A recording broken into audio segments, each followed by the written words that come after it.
Sir, láìpẹ́ yìí nínú oṣù yìí nìkan àwọn actors entertainers láti lose more than 3 or 4 eléyìí nínú this book that is coming. It's already there again. Now after the actor and the actresses, the pastors will follow.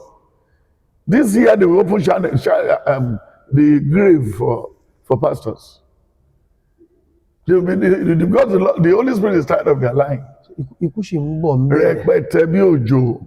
Kí wàá lọ́nà àbáyọ sáà? Kò sí nǹkan kan ní pé ó ní Isaiah 3:10-11 ó ní sọ fún olódodo pé yóò dára fún. Sọ fún ẹni bíi pé ibi ń bọ̀. Revelation 22:11 he said ẹni tó ṣòro tó kó máa ṣe nìṣó ẹni tó ń ṣẹlẹ́gbẹ̀ẹ́ kó máa ṣe èmi ń bọ̀ kankan èrè mi ṣì bẹ̀ pẹ̀lú mi láti sọ polúkúlùkù. Ẹni tó ń ṣe bímọ náà ayọ̀ wà nù kéèyàn máa sòtítọ́ títọ́ náà náà fẹ́ gbọ́.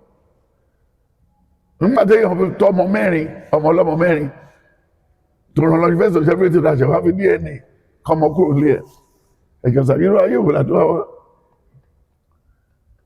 So again, there's going to be much rain this year. There's going to be flood. The whole country is going to be flooded. If you told me to Yori, this year. But the only place tí a gbọ́dọ̀ dé mú dáadáa is Lekki, and then this the coastal road. Those areas, we need to be very, very careful because part of the road may be washed away this year. Then the launching, when is it coming up, sir? 11 o'clock on the 7th, the first Saturday in February. So we are expecting Baba Ladoja. We are expecting some prominent kings, KBSs, because I don't want to invite anybody anyhow. I'm only listening to what the Holy Spirit said. And we're going to send a letter to the governor of Lagos State, because he's the landlord of the state. We're going to send a letter to the principal of the state, which is the speaker of the House of Assembly. And we're going to send a letter to Agbola Shabi and some people. Then President Obasanjo, they will send his letter to him tomorrow. Maybe he should come and listen and see how things do work. I've heard him before, but then àwọn ọba aláyé ńkọ́? And they all come because they have a lot of fake obas. It's in that book. Those obas who are going to die, their name has been pegged in that book. Káwọn wá wò ó. Wọ́n á kà fúnra wọn sí page yẹn. Àwọn housewife pápá tó máa kú lórí nǹkan tí yóò kàn wọ́n tó ń dalẹ̀ ọkọ wọn, wọ́n máa ń lọ. Sanity máa wà díẹ̀ between 2028 and 2027. There's going to be sanity. Because the second time of Tinubu is going to be very fine. And Tinubu coming back again is very sure. Sure. Very sure. Not shaking. Obi cannot be president in Nigeria for life. Atiku cannot be president in Nigeria for life. Agbedebo is going to face a lot of trouble this year. About his governor, in his first time governor of that state. Àbá wo tó ń sọ ni pé Tinubu àlàáfíà ò bẹ́ẹ̀ sí. Irú ìtò ìṣẹ̀lẹ̀ ní Turkey, wọ́n ní kálíbẹ̀. It could happen to any president. Don't worry, àlàáfíà ò ní ọ̀sẹ̀. You want right, don't say that can take anybody anytime. But when don't wish you're dead, I want to tell you my Simon, I'm not suffering now. She be on no to later. I didn't know me like any Baba way for with the shake. She won't go on to Baba. Oko what you call as APC now. There are billions to go for Atiku. But you can't try to go up experience.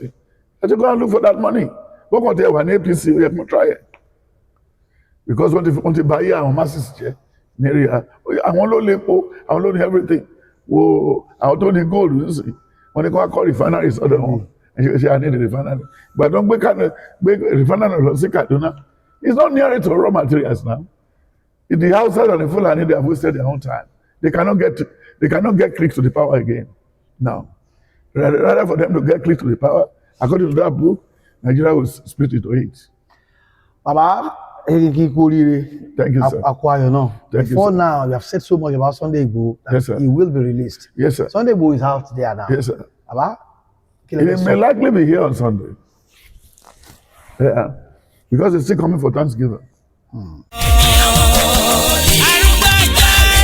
hallelujah hallelujah hallelujah. lẹ́ẹ̀kan sí wòlíì Marcus Kọ́rọ̀délé Olúwatómísì Tibetan tún ti gbóhùn Ọlọ́run bẹ́ẹ̀ ló ti kọ gbogbo ẹ̀ sílẹ̀ lẹ́sẹẹsẹ sínú ìwé àpilẹ̀kọ èyí tó máa kó jáde lọ́jọ́ sátidé àbámẹ́ta ọjọ́ keje oṣù keje ọdún ìwé àsọtẹ́lẹ̀ ọdún 2026 ni o nínú ṣọ́ọ̀ṣì ìyẹn CCC Elisha Cathedral 128 Celestial Way Sawiat Abúlé Ìrókò Ajégúnlẹ̀ bus stop lójúnà Ṣàngó sí Abẹ́òkúta gan ni ayẹyẹ ọ̀hún yóò ti wáyé bẹ̀rẹ̀ láti aago 11 òwúrọ̀. ìwé ìtàn lásán kọ o ìran ohun tó máa ṣẹlẹ̀ lọ́dún 2026 ni bẹ́ẹ̀ kárí ayé lọ́wọ́jà ìran ọ̀hún dé. Olúwa ti wí ọba àlàyé ti sọ̀rọ̀ bẹ́ẹ̀ kò ní sọ kó lóun kò sọ bẹ́ẹ̀ mọ́. ẹ wá ẹ jẹ́ ká jọ pàdé Olúwa níbi tí a ó ti pàdé oníṣẹ́ àrà. àwọn àlejò pàtàkì ọjọ́ náà ni gómìnà ìpínlẹ̀ Èkó ọ̀gbẹ́ni Babájídé Sanwó-Olú àti olórí ilé ìgbìmọ̀ aṣòfin Èkó Right Honourable Mudashiru Obasa bẹ́ẹ̀ làwọn ọba àlàyé pàtàkì yìí máa wà níkàlẹ̀. Olúbàdàn ilẹ̀ Ìbàdàn ọba Abdulrasheed Adéwọ̀lú Ládọjà ọba Gbọ́láhàn Tímsìn Jagunmólú ọba Adéwálé Dáúdù alága ìjókòó pàtàkì yìí ni babaládùúrà Gabriel Babatunde Òkèyọmí JP bẹ́ẹ̀ ni olóyè Sunday Adéyẹmọ Ìgbòho náà máa wà níbi ìjókòó pàtàkì. fún ẹ̀yin tẹ́ bá nífẹ̀ẹ́ láti ní ìwé àsọtẹ́lẹ̀ pàtàkì yìí lọ́wọ́ ẹ lè pe nọ́mbà yìí 08037171730 tàbí